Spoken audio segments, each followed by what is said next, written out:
قدرمنو درنو مسلمانانو بصیرت په سلسله کې غزوه بیر معونه تذکره هغه کېده. رسول الله صلی الله علیه وسلم څخه په څلورم کال د هجرت 4 هجری څلورم کال د هجرت باندې د بنو عامر قبیله یو مشر عامر ابن مالک د مدینه منورې ته راغلو او دغه وخت کې په حالت د شرک کې رسول الله صلی الله علیه وسلم ته هدايا او تحائف ورکول پیغمبر علیه الصلاۃ والسلام واپس او د دې تفصیلی تذکرہ شی و د هدیه مبارک چې کافر او مشرک نه هدیه غشتل څنګه به نبی کریم صلی الله علیه وسلم ته وې چې صاحب زموږ طرف ته بعضی قبایل لاسری د باندې نبی کریم صلی الله علیه وسلم اسلام وړاندې کو چې اسلام قبول کا شرک او بت پرستی پرېږده دغه اسلام قبول نه کو لیکن د اسلام بده مونږ او نفرت انتنه ونه یعنی په ځړ کې داسې میلان اسلام طرف ته وو مسلمان نشو دا وې چې ما سره څه کسان واسطه زمونږ علاقې ته خپل صحابو کې او آلتا بعض خلک داسې دي چې غیر رغبت لري په اسلام کې غیر مسلمانان شي رسول الله صلی الله علیه وسلم د دې نمخ کې د لسو کسانو د شهادت واقعا غفر شي ولند غزوه ذات الرجی او باغی باندې چې کوم درد رسول الله صلی الله علیه وسلم ته رسیدلی دا غي زخمونه مندمل نو نبی کریم صلی الله علیه وسلم وته فرمایل چې تاسو د علاقه نجد دا غي له طرف نه مطمئن نه د خپل صحابه واسطه مسینې چې غي د تکلیف ورسي دا عامر ابن مالک رسول الله صلی الله علیه وسلم ته وایي چې زه ضامن موضوع حفاظت کوم د خپل حفاظت کې هغه زمانہ کې لوس کول وعده کول عهد او پیمان دا غیو مشرکین مخیار ساتل رسول الله صلی الله علیه وسلم چې کله دا خبره اورید نو پیغمبر علیه الصلاۃ والسلام مطمئن شو نبی کریم صلی الله علیه وسلم احادیثو کې امام بخاری رحمه الله په جلد ثانی کې ذکر کوي چې او یا کسان رسول الله صلی الله علیه وسلم د عامر ابن مالک علاقې طرف ته واستو هغه زمانہ کې یو مسلمان هغه ډیر زیات قیمتي او مسلمان هر زمانہ کې چې ویغه قیمتي لیکن ظاهری اسباب په درجه کې او ظاهری اسبابو کې بقته د دینه چې هغه رسول الله صلی الله علیه وسلم صحابه او صحابي پسې د ټول دنیا اولیاء یو طرف تکا او یو صحابي بل طرف تکا د صحابي فضیلت او شرافت پسې د ټول اولیاء نه رسي قطع نظر د دینه چې هغه صحابه صرف دومره چې د هغه وخت مسلمانان کم او کافر ډیر زیات نه یو مسلمان ډیر زیات قیمت رسول الله صلی الله علیه وسلم بددی وجنه احتیاط کړو لیکن سره د دې دغه سکینه استل د دنیا کې نشته چې سړی راشو کې دې صحابه چې څنګه مسلمانان شوي رسول الله صلی الله علیه وسلم باندې ایمان راوړ نو داسې دنیوي تکالیف او مصائب سره مخامخ شوي دي چې سړی حیران پاتې شي زمونږ نن سبا د بعضې رونو اسلام کې رغبت هغه وخت وي چې کله ښې پیسې ښه نوکري ښه کاروبار مشکلات حل کېدل پکې وي ګنې نو بیا وروستو شي د هغه مجلس نه چې کوم مجلس کې دا نه ویني یاره په دې سړي کې ما څه ونه لیدل او صحابو ته رسول الله صلی الله علیه وسلم ویلي قرآن کریم کې ځای په ځای الله جل جلاله د صحابو د واقعاتو نه حکایت کوي وَيَزْدَادَ الَّذِينَ آمَنُوا جب ان کے سامنے وہ مصائب اور تکالیف دشمن کی طرف سے آتی تھی تو ان کے ایمان میں اور اضافہ ہوتا تھا اس لیے وہ سمجھتے تھے کہ ہمارے پیغمبر نے جو کچھ ہمیں کہا ہے وہ سچ ہو کر نکلا ہے وہ ہمارے آنکھوں کے سامنے آئے ان کا ایمان اور بڑھ جاتا تھا اور نن سبا چې کله په چا باندې تکلیف او مصیبت راشي بیا وایي چې دا خو زما د مذهب کې جوړ شک دی ځکه کني نو بیا به داسې نه نو صحابه کرام هغه چې کله ایمان قبول کړو تر اخره پورې دا هغه ټول ژوند په مشقتونو کې په جهادونو کې په تکالیفو کې شهادتونو کې په جوبل کې تیر شوی دی او دا د دنیادارو خلکو په نظر کې ناکامی ده او د اهل الله او د الله او د رسول الله صلی الله علیه وسلم په نظر کې دا کامیابی تاسو ته د واقعینه مخکې پته ولګي رسول الله صلی الله علیه وسلم او یا کس صحابه دا وسره حافظ ابن حجر رحمه الله فرمایي صاحب فتح الباری چې دایته قراء صحابه وي او یا کسان صحابه او قراء صحابه قراء جمع د قاری ده او نن سبا زمون په اصطلاح کې قاری هغه ته وایي چې قران پاک قرات کوي هغه زمانہ کې قاری عالم دی قاری به هغه ته وایي چې قران کریم به لستو او د قران کریم لستل سره د معنا سره د تفسیر سره د احکام هغه به تاسو بیانو نو دغه قرا چې دا داسې وال کړه خپل زمانه مجتهدین چې څنګه زمون ائمه تیر شوی دی امام ابو حنیفه رحمه الله امام مالک رحمه الله امام شافعی رحمه الله امام احمد بن حنبل رحمه الله قاضی امام ابو یوسف رحمه الله امام محمد رحمه الله امام ظفر رحمه الله حسن بن زیاد رحمه الله دا ټول چې څنګه مجتهدین دغه سه هر یو صحابي هغه مجتهد رسول الله صلی الله علیه وسلم نه استفاده البته بعضی زیاده غشته بعضی زیاده غشته بعضی کم بعضی غزان بالکل ورزول وته لکه دغه صحابه قرای صحابه د رسول الله صلی الله علیه وسلم د اصحاب صفه نواز حافظ ابن حجر رحم الله فرمایي چې دا قرا صحابه او دای بس کار کولو دای به د ورځې ټول ورځ ګرځیدل په لرګو پس لرګو پسې وګرځیدل لرګي به راټولو او په مدینه منوره کې ونې داسې نه دي لکه څنګه چې زمونږ په دې علاقه کې هلته کې د ونو ډېر کمې دي ځنګل ته چې لاړ شي صحرا ته دشتو ته د عربو نو چې چېرته خو ونې بالکل شته نه په نوم ډکې نه ښکاري ګرځه داسې په میلونو باندې ستا حد نظر چې څومره دی چېرته به شین ډکې نه وي بعضې ځایونه بیا داسې دي چې په هغې کې ونې شته دی خو 1 میل 1 کیلومیټر 2 کیلومیټره 3 کیلومیټره مونږ لیدلي ونې اوس دا لرګي جمع کول به څومره ګران کاري دی به د ورځې لرګي جمع کول لکه شاک او بیا به مدینه منورې ته راړل بیا به خرڅ کړل بیا به دا پیسې په خپل جیب کې نه چولې اصحاب صفو باندې به دا پیسې خرج کولې دی ته به د خوراک سکاک سیزونه اخیستل دی په خپل دغه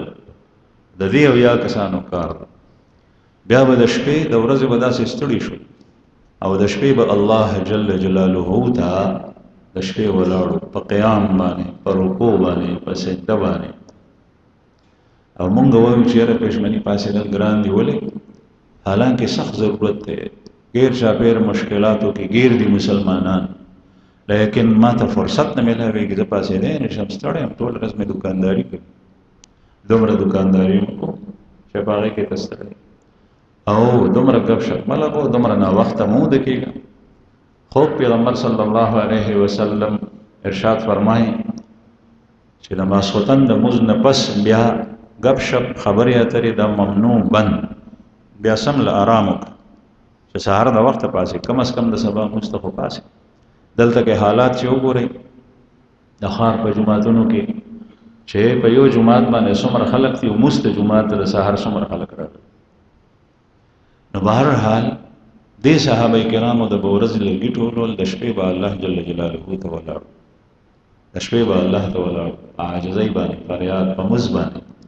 او د شپې لږه حصہ کې به ماښام ماسوتن ټیم کې به تکرار کولو کوم علوم چې د نبی کریم صلی الله علیه وسلم ناغشتو علوم وحی قرآن کریم داغه تفسیر داغه خپل کې تدارس کول تکرار یو بل ته به سبق کړو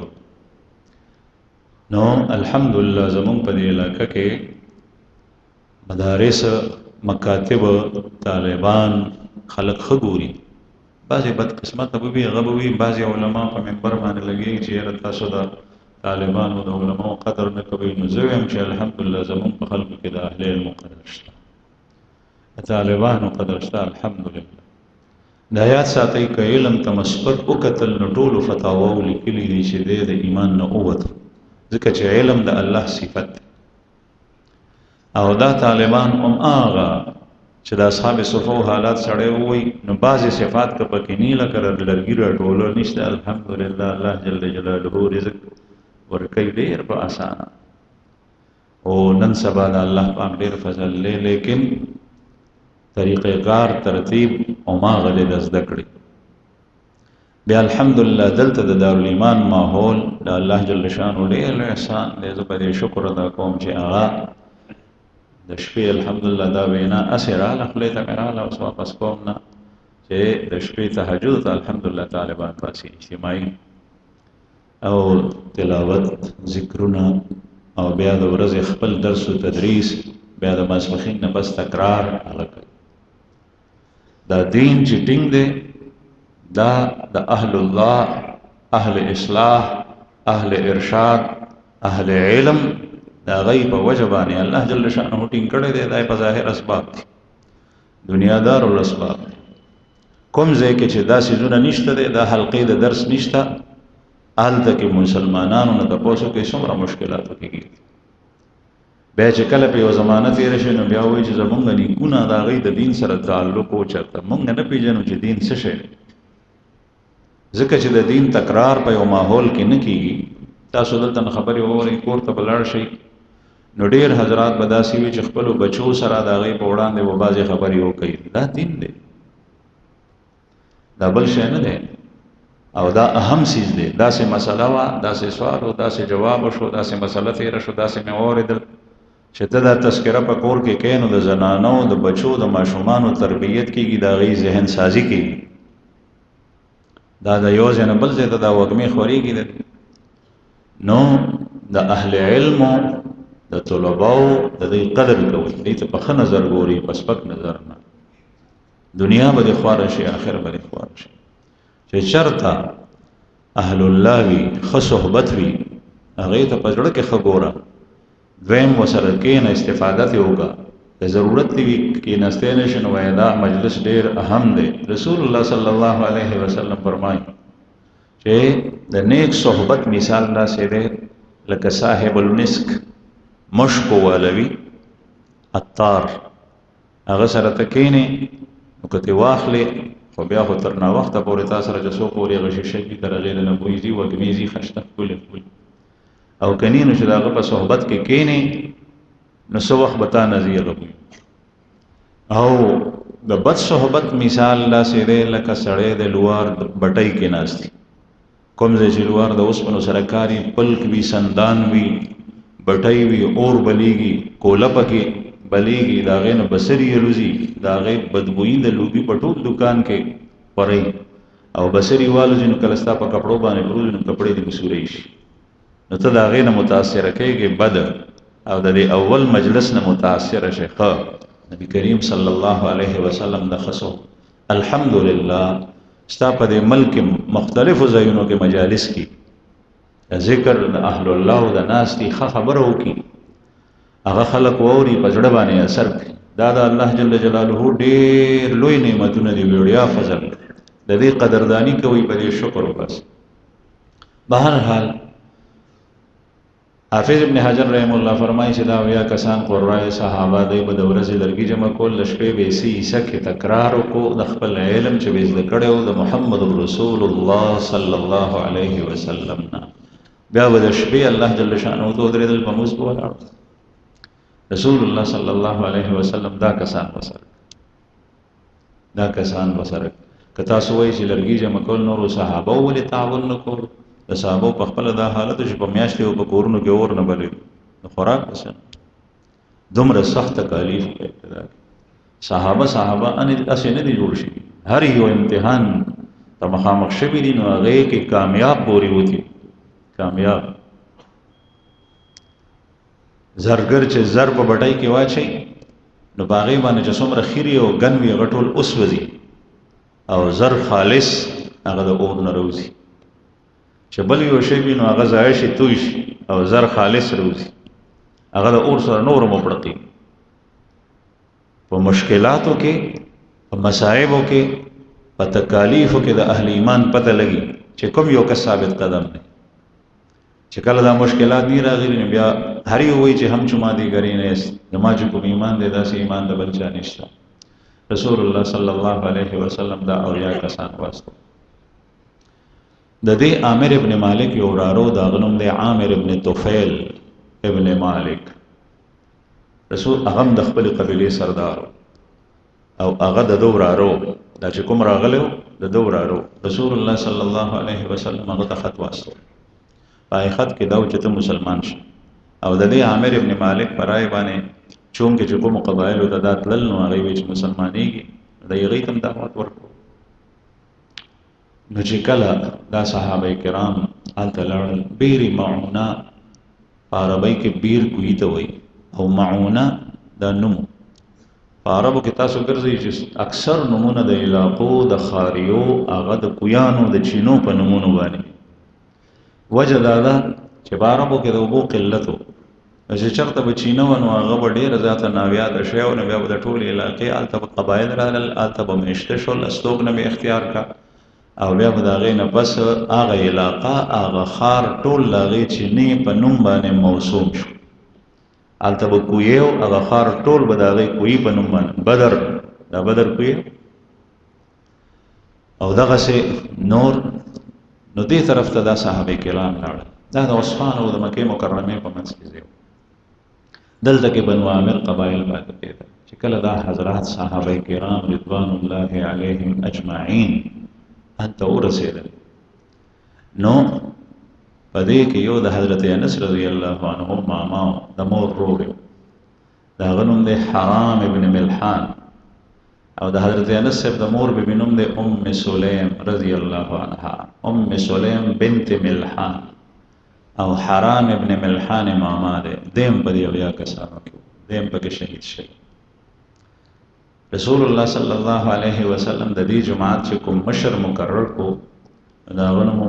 منذر ابن عمر، منذر نوم یې د پلار نوم عرب دی، ویته امیر. دې نه معلومه شي چې هر یو جماعت د مسلمانانو چېرته په یو مهم باندې ځي، پکار دا ده چې په هغې کې یو کس امیر د سلو جګړو نه به خلاصي. 15 کسان چې یو ځای کې پاتې کېږي، مشر پکې نه، نو هغه جماعت وراني، هغه هېڅ نشي کولی. یو به یو څه وایي، بل څه یې په خپله کې په جنګ. ځکه الله جل شانه د کور مشر قرآن کریم کې په خپله ټاکلی دی، مقرر کړی دی. د کور مشر الله پاک په خپله مقرر کړی، ځکه چې کورونه خو ډېر او دنیا په دې آباد. الرجال قوامون علی النساء، الرجال قوامون علی النساء. سړي نارینا دا نگرانان دي په ښځو باندې. مشري د کور د چا په لاس کې ده؟ د سړو په لاس کې. چا چې ښځو ته مشري ورکړي ده، د کور د لور د رشتې، د زوی د رشتې، د کور د سلب سودا، د کور د خرچ اخراجات، د هر یو څیز ته د خیال کولو، نو دا کور ناکامه دی. چا چې کوم ځای کې چې دواړه چلی مشترکه تقسیم کړي دي، څه ښځه څه سړی، دا کور نه کامیابیږي. د دې په بچو، په اهل و عیال، په اولاد باندې به غلط اثر وي. بعضې سړو نن سبا ښځو ته هر څه پرېښي دي، د ښادۍ ټول کارونه یې هغوی ته پرېښي دي، د غم ټول کارونه یې هغوی ته. په دا سړی یو ګوګوشتو د خاورو د تیلو بوتل بو د ماشومانو به دوکان ته یوړ، نو پکې به یې تیل راوړل، نو د ځان بېغمه کړی بلکل. بس پروت دي دغسې چې تیل پکې راوړي، نو بیا یې دوکاندار ته یوسې تیل نه ډک کې بیا راوړي. نو دی چې کار ته ځي نو سهار لاړ شي بیا راشي. د کور هیڅ څیز کې تپوس پوښتنه نشته، کاغار څه چې ټول کار د ښځو په لاس کې. تب په ښځو باندې بدګماني نه کې لیکن احتیاط وکې په ښځه به بدګماني نه کې ظلم به نه کې احتیاط وکې नज़र लांदे भी साथी जिस कड़ी निगरानी आप करेंगे औरतों की आपकी नज़र अपनी औलाद से अपनी बच्चियों से अपने बच्चों से ना हटे सख्त निगरानी भी की और बदगुमानी सूई जन बन की निगरानी दी तो जो गोरे बेचे चरता गलत अजीम बेबेद नज़र लांदे साथी न बहरहाल हर जमात के अमीर पकार दे जो सफ़र तासुज़ी नो अमीर पकार चे हज उम्रे तजी नो अमीर पकार दे دلته چې اداره چلے نو امیر او مشر پکار دی ځکه چې لس کسې نو لس کسه په فیصله څنګه کوي چې په فیصله به عمل کوي رسول الله صلی الله علیه وسلم ته الله جل شانه په قران پاک کې فرمایي وشاورهم فی الامر فاذا عزمت فتوکل علی الله آپ ان صحابہ کی جماعت کے ساتھ اپنے ساتھیوں کے ساتھ مشورہ کر لیا کریں فاذا عزمت فتوکل علی اللہ اور جب آپ کے دل میں اللہ نے ایک جانب ڈالا اور آپ نے پختہ ارادہ کر لیا تو پھر اللہ پر بھروسہ کیجئے وہ کام کر لیجئے مشوروں کا بیا چې کله دې بجړ کې الله جل شانه هوا شول نو بیا کار کوا نو منذر ابن عامر رضی الله عنه رسول الله صلی الله علیه وسلم په دې جماعت باندې امیر مقرر او د امیر مبارک به نبی کریم صلی الله علیه وسلم نور مامورینو ته وی چې ګوره د امیر اطاعت وکوي کار به په مشوره سره کوي د امیر اطاعت دا جماعت دا لاړو رسول الله صلی الله علیه وسلم ختم ور بنو عامر قبیله مشر عامر ابن طفیل چې د دې عامر ابن مالک چې مدینه ته راغلی د دورارو ما تاسو ته غم د خپل قبیله سردار او هغه زمانہ کې بچایانو سردارانو د قبایلو او د هر یو سردار په خپل قبیله پوره حکومت نو دا عامر ابن طفیل دا هغه کسو د واقعا مخ کې شوی و د یو ځل مدینه منورې ته خطر استول او رسول الله صلی الله علیه وسلم ته پیغمبر علیه الصلاۃ والسلام ته وی چې کوم اهل سهل دین باغی بستاو یو سو پیشکشونه در کوم پدې کې یو قبول کا درې خبرې د کوم ځان نه معتبر جوړ کړو او دې په دغه کفر باندې مړ دی یو خبر دا رسول الله صلی الله علیه وسلم ته په خط کې لیکي چې کوم اهل سهل لی باغی باندې ته حکومت کو په اهل مدر باندې وزه حکومت کوم اهل سهل نه مراد هغه خلک چې د غرونو په منځ کې په تنګیو کې په وادیو کې پاتې کی او اهل مدر نه مراد د خار خلک ته خاریه ما ته پرېدا او دا کلو باندې ته حکومت کو یا دا قبول کړ رسول الله صلی الله علیه وسلم یا دویمه دا چې کله ته لاړ شي بیا وستانه پس د خلیفہ مستا یا دا قبول کړ او قدام نه قبلې نو بیا لخر درستو مو د سره جنگيږم نو رسول الله صلی الله علیه وسلم ټول پیشکشونه رد کړي او ځکه چې د الله رسول په دنیا کې بادشاہي او امیریت چې نن سبا د ډیکټیټرشپ وي دې لپاره نور هغه پیغمبر د الله او د الله پیغمبر په خپل زمانہ کې بیا پیغمبر هم وي امام هم وي قاضي هم وي حاکم هم وي هر سار ساغي ان چې هغه چاته وایي چې مستوړان دي شاغه بیل شری غني دغه په موجودګۍ کې بل څوک مستم نشي مخکې کېږي فیصله مغه کوي هر یو کار له نو دای رسول الله صلی الله علیه وسلم تر استول او چون کې دغه سي محروم کړو پیغمبر علیه السلام نو ده پرړه کې به ستاو شکل دا صحابه ورسېدل نو حرام ابن ملحان د حضرت انس رضی الله عنه ماما هغه نور صحابه ته وای چې دا خط ورته او سم کې دي چې امیر متویل منذر ابن عامر چې دا خط واخلا او تاسو لاړ شي او دې د قبيله دي سردار د عامر ابن طفیل ته دا خط ورک د سره دوه کسان نورم لاړل نور جماعت شاته پاتې شو دا درې کسان لاړل دا خپل مرګرو دوه کسانو ته وایي چې زه دا خط وړم کچره دا خط د زمانه واغشتو خسلوک او خروي وکا نو ټیک ته تاسو په خپل ځای ولاړی زه تاسو څخه بیا واپس راشه او کچره حالات نور بدلو یعنی دای ز قتل کا نو بیا تاسو لاړ شي خپل جماعت ته زما بارک خبر ورس نو حرام ابن ملحان حضرت انس رضی الله عنه ماما هغه څنګه خط واغشتو دا دوی شاته پرې نو دا عامر ابن طفیل مخامخ ولاړو د یو کس ته اشاره او کپټه وی چې دی ما څخه راځي د خط د سپړدو نه او خط د اغشتو نه مخکې ورته هغه ته اشاره وکړه چې دی مړ کړه. هغه سره نیزه وه شلو ورسره، شا د طرف نه په حضرت حرام رضی الله عنه باندې حمله وکړه، دا برچه ترې نه پورې وته د سینې نه. چې څنګه دا وشول نو دی پرېوتو، نو دا وینې د خپل بدن راغشته په دې مخ او په دې تندي مږله او وی الله اکبر فزت ورب الكعبه، الله اکبر فزت ورب الكعبه، الله ډېر لوی دی، زه کامیاب شوم په رب الکعبه مې قسم، په رب الکعبه مې قسم به زه کامیاب شوم.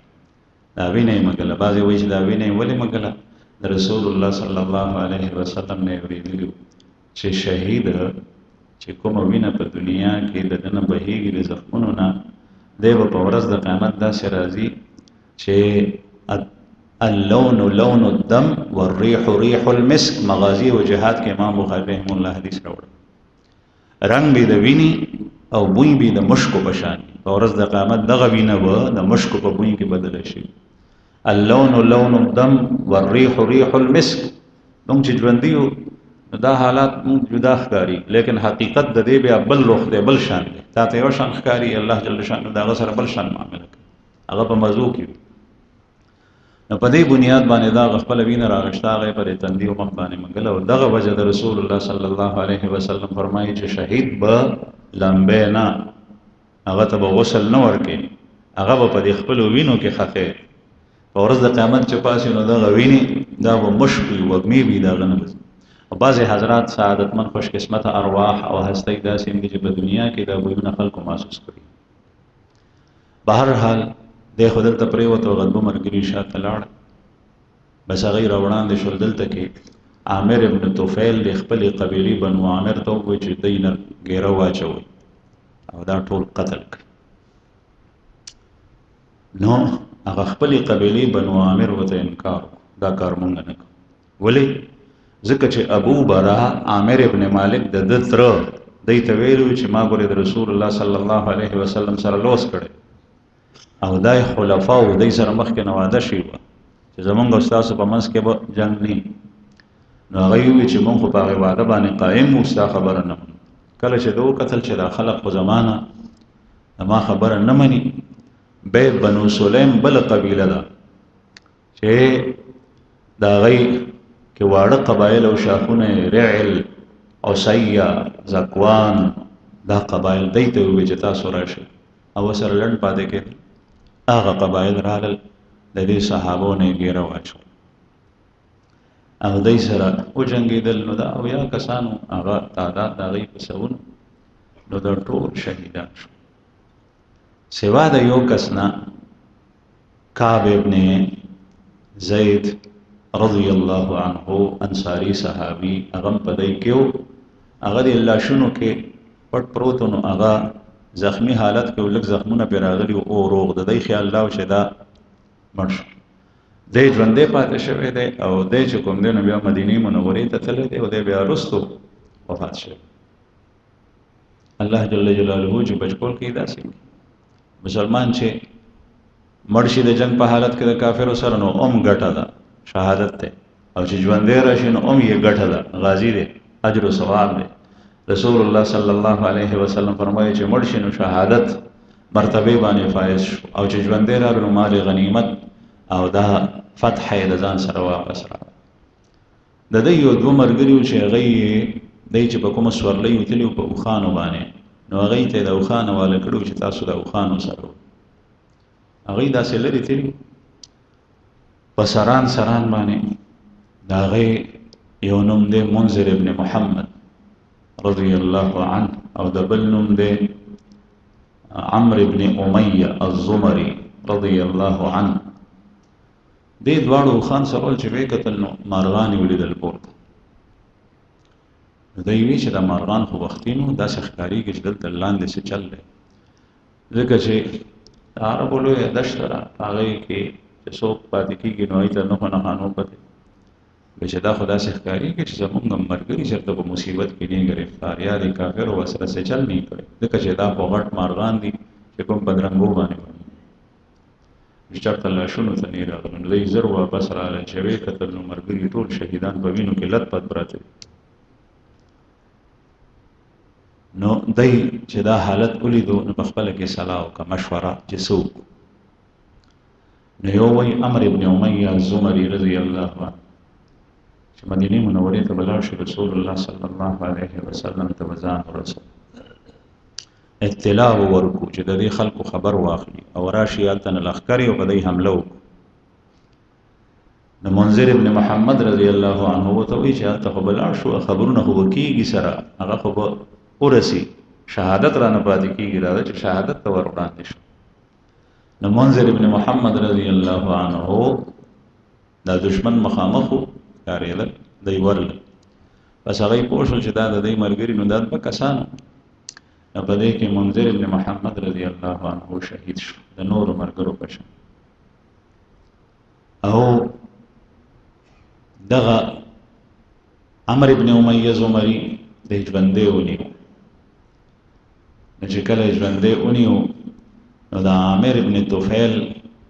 د کافر مشرک د ړومبې د ویښته وخریل، سر یې وخریل. هغه ټیم کې سزا وده چې کله به چاته اسانه سزا ورکړ نو بیا به ورته د سر ویښتې وخریل، سر به ورته ګنجې کړو. نو عمرو ابن امیه رضی الله عنه ته یې سر ګنجې کړو. او بیا د عامر بن طفیل ووایي چې زما مور چې هغه ژوندی وی نو هغې نظر منلی و چې زه به یو غلام ازادوم او هغه غلام یې نو ازاد کړی.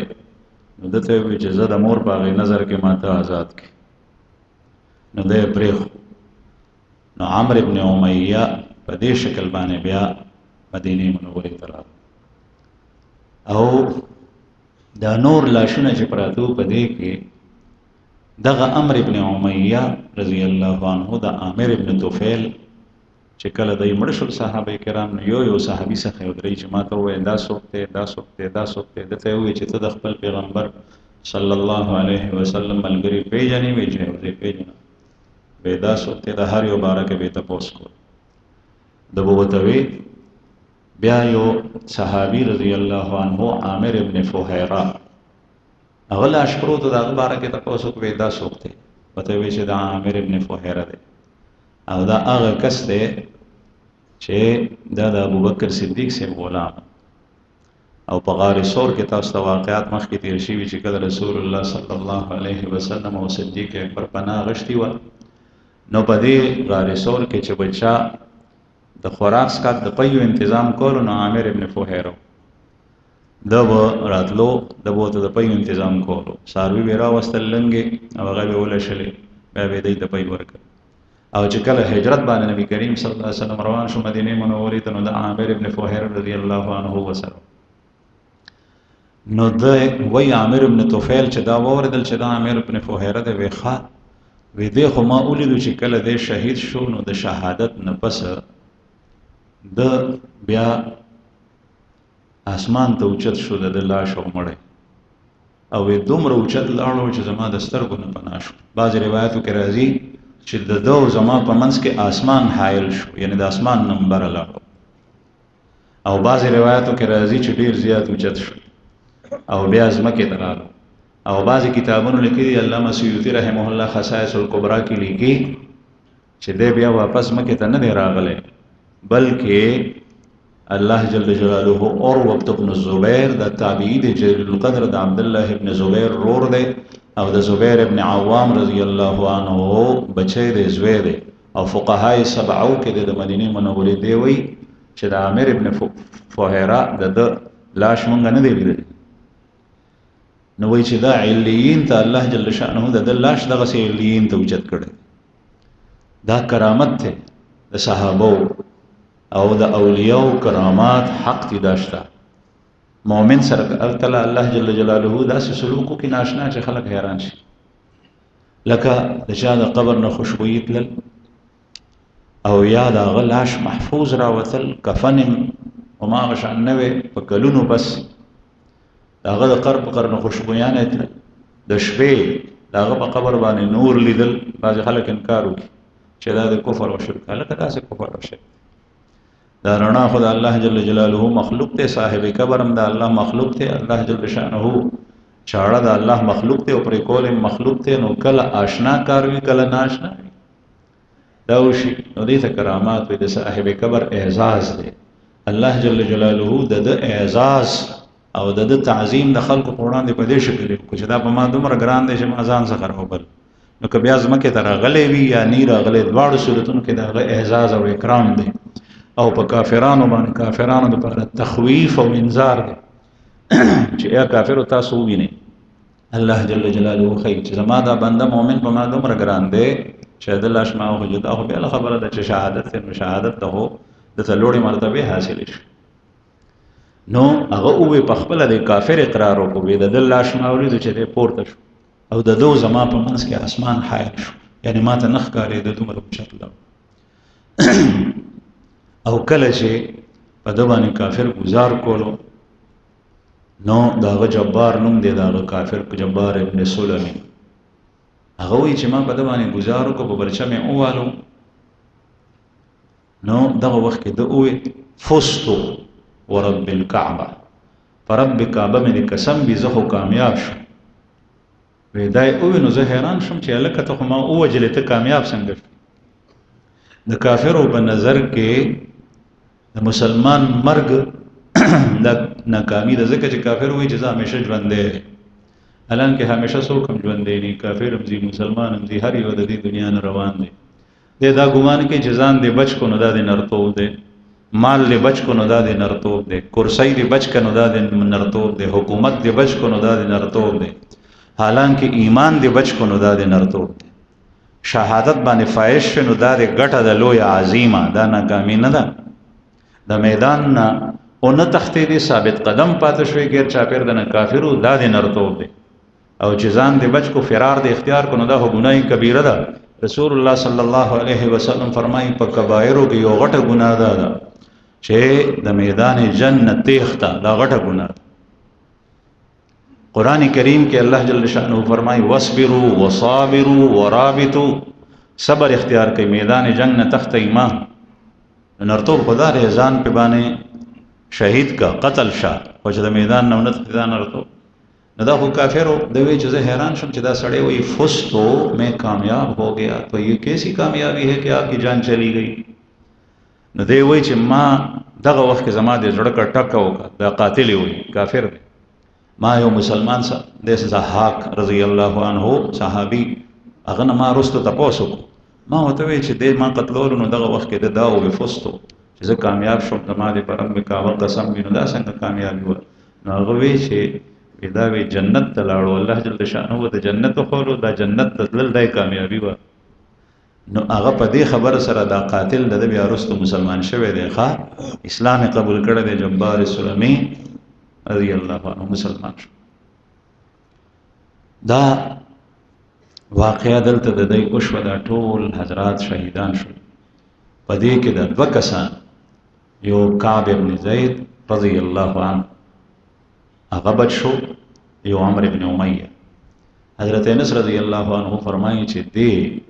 شهدا او دعا غوښتي چې یا الله زمونږ د حال زمونږ د خبر زمونږ قوم ته بیان کړي. بیا الله جل شانه د دې په واقعه کې د قران پاک آیات وحی متلو نازل کړ، وحی متلو او دا بیا منسوخ شو، ورستو تلاوت منسوخ شو چې بلغوا عنا ربنا انه قد رضي عنا ورضينا عنه، چې یا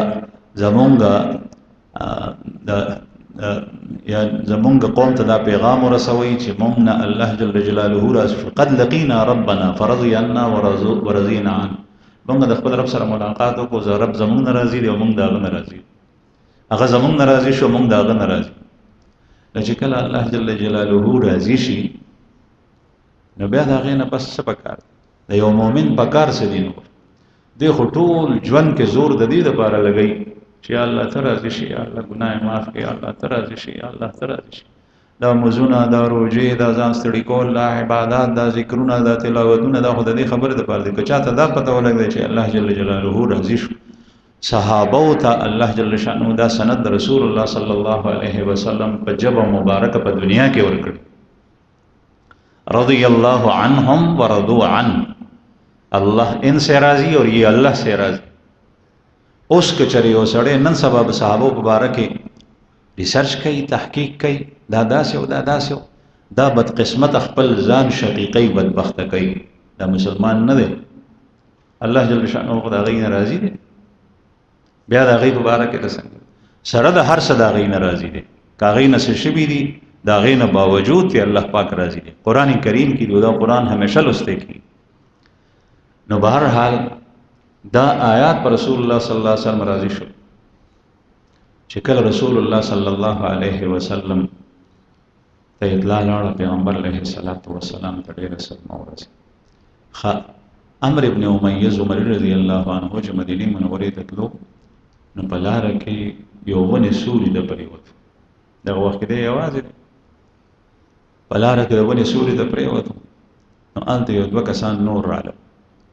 هغه هم سوري د پریوت. دا د بنو عامر کسان. خو رسول الله صلی الله علیه وسلم حلیف معنا دا چې پیغمبر علیه الصلاۃ والسلام سره وعده کړی او معاهده چې موږ به تاسو ته سنو وایو، تاسو موږ ته سنو وایو. نو دته د دې وعده پته و، نو د پروت غین پراته دي د تدام پته ده چې دا د بنو عامر کسان دي. هغه بنو عامر چې چا وعده خلافي او کو صحابه شهیدان، دا غي مشر عامر ابن طفیل داسې ناروا کارو دی. خو باغی کې واقع ټوله بستر کولی دی و. نو ده چې وی کتل چې دا غي د څنګه غي ودشل، نو وی چې آشه دا خپل مرګرو بدل خو د دین والا نو دواړه قتل دیونه دل. رسول الله صلی الله علیه وسلم ته اطلاع راغله. دوته وی چې کله مدینه ته ورسېدو چې یا رسول الله ما خدا سي پیغمبر علیه الصلاۃ والسلام او فرمایي چې دا په دې بدو د خلکو سره مونږ لوس کړو، دې سره زمونږ وعده دا الله رسول صلی الله علیه وسلم به د دشمن سره کړي لوس نه ماتو. نن سبا مسلمان د سهار نماز وطن پورې درې واره لوزو کې درې واره مات کړي. د دوه قومونو په خپل کې لوزو شي غي مات کړي. دا تیګه مونږه خخه کبسته نن نفس بداسه داسه نه کو، دا غي نفس پکې بیا یو بدمعش یو غونډه راغلی دام ځان ته مسلمان وایي، هغه شر بیا جوړ کی. دا د جاهلیت نه پورې وتی د دین نظام خبرول پکار دي. د خپل پیغمبر د سنت د غي د سیرت نظام خبرول پکار دي. د دې سلسله وجم دا ده چې د مون خو پیغمبر صلی الله علیه وسلم سیرت څنګه زمونږ د طرف نه چا سره زیاتې ونی شي چې دا خدا خو خلفاو زمونږ د سره زمونږ وعده شوی ده، بیا ته څنګه قتل. پیغمبر علیه الصلاۃ والسلام او فرمایل د په مخ کې و اوس به زه د دې دیت ورکوم، الان نؤدینا، موږ به د دې دیت ورکو، د دې خون بها ورکو، ځکه چې دا تا وجلی دي آلته اویا کس صحابه کرام دو کم اویا شهیدان شو سره د غیر رسول الله صلی الله علیه وسلم د دیت ورکو. بنو نذیر هم وسره په دې حلف کې شریکو، په دې لوس کې شریکو. هغه يهودو قبيله واغې ته وي رسول الله صلی الله علیه وسلم خبر واسطو چې موږ سره د دیت کې شریک شي، ځکه چې د دې کسانو دیت په موږ رالو او تاسو زموږ سره یې یوځه نو تاسو هم دیت منیم پتا سره راځي نیم په. بهر حال رسول الله صلی الله علیه وسلم یو طرف ته غي دا وکل، بل طرف ته نبی کریم صلی الله علیه وسلم سلوک دا.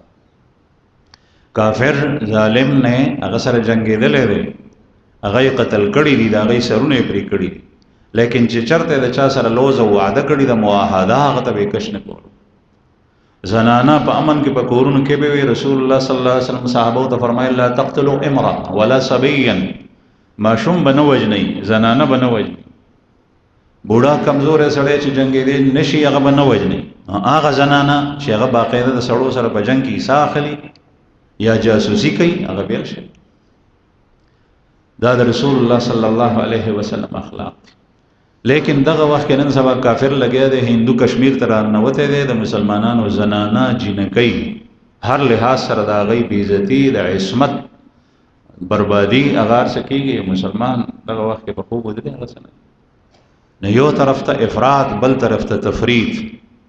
دا دواړه ظلمونه د الله جل جلاله نصرت خو په هغه حال کې راځي چې د پیغمبر په طریقه روان.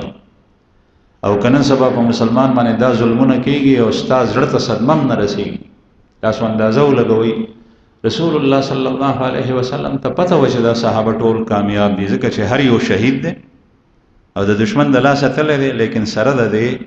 دومره په صدمه رسیدلی وه، دومره صدمه ورته رسیدلی وه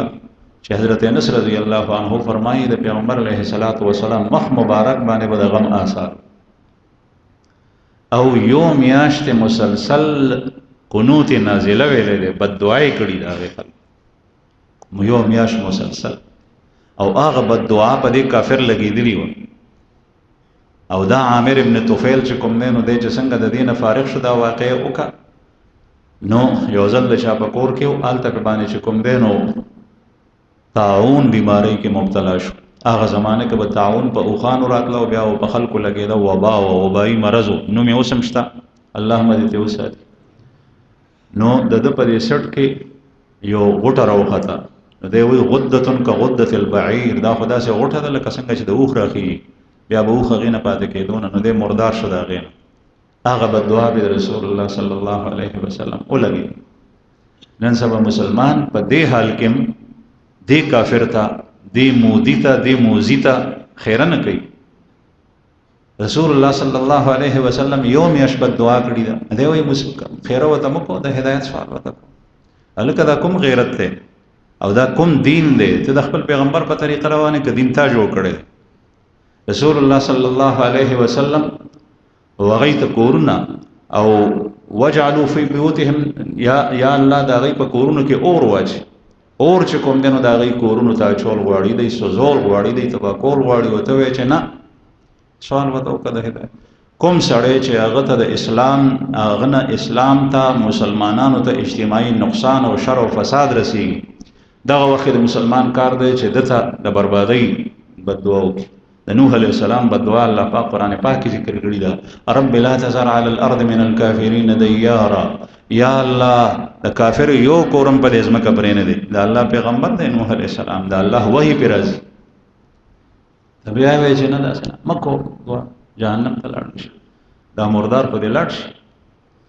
قرآن کریم کې الله پاک د ابو جهل او ابو لهب په باره کې فرمایي ختم الله علی قلوبهم وعلی سمعهم وعلی ابصارهم غشاوہ، ان لوگوں کے دلوں کے اوپر اللہ نے مہر لگا دی ہے، ان کی آنکھوں کے اوپر پردے ہیں، ان کے کانوں میں پردے ہیں، ڈاٹ ہیں. چې کله یو سړی ایمان نه راوړي د هغه علاج څه دی؟ دغه علاج. نو بهرحال رسول الله صلی الله علیه وسلم یو میاشت قنوت نازله دی باندې بیا ویلې، مسلمانانو ته به دعا کوله، د کافرو ته به بد دعا کوله، یا الله دا عصیه هلاک، دا ریل هلاک، دا زکوان هلاک، دا غي قبیلو د پاره به بیل بیل دعا وست. نو دا قنوت نازله علما که په دې جمع کې ناس دي هغې ته پکار دي چې سحر په مونځ کې قنوت نازله وایي. نن سبا په فلسطین کې څه حال دی؟ ماشومان بچي هغوی جذبات راپورته شي او هغوی په یهودو باندې حمله کول غواړي، واړه واړه ماشومان بچي ځان شهیدان کړي، او ته بالکل دعا نشي کولی، ته خیره نشي کولی کافرو ته. مسلمانانو ته دعا ته کومه درجه کې مسلمان؟ دلته کې قنوت نازله 13 جمعه شروع شوي ده، الحمدلله د سحر په مونځ کې کېږي. دا قنوت نازله رسول الله صلی الله علیه وسلم یو میاشت ویلي و د سحر مونځ کې. او زمونږ د احنافو په نږدې چې کله امام د دویم رکعت نه سر پورته کړي، د دویم رکعت کې د رکوع نه سر پورته کړي، قومې ته لاړ شي، نو د تسمیع او تحمید نه پس د قنوت نازله ویلی کېږي. الله جل شانه دې موږ ته د خود پیغمبر صلی الله علیه وسلم په سیرت باندې د عمل پوره توفیق راکړي، او الله جل شانه د هر صحابي د شهادتونو مرتبه بلند کړي، او دا کوم کسان مسلمانان چې نن سبا د کافر شهیدان کوي، الله پاک د مسلمانانو نصرت او مدد وکړي، او الله جل شانه دې د دې د شهادتونو رنګ د مسلمانانو توفیق ورکړي.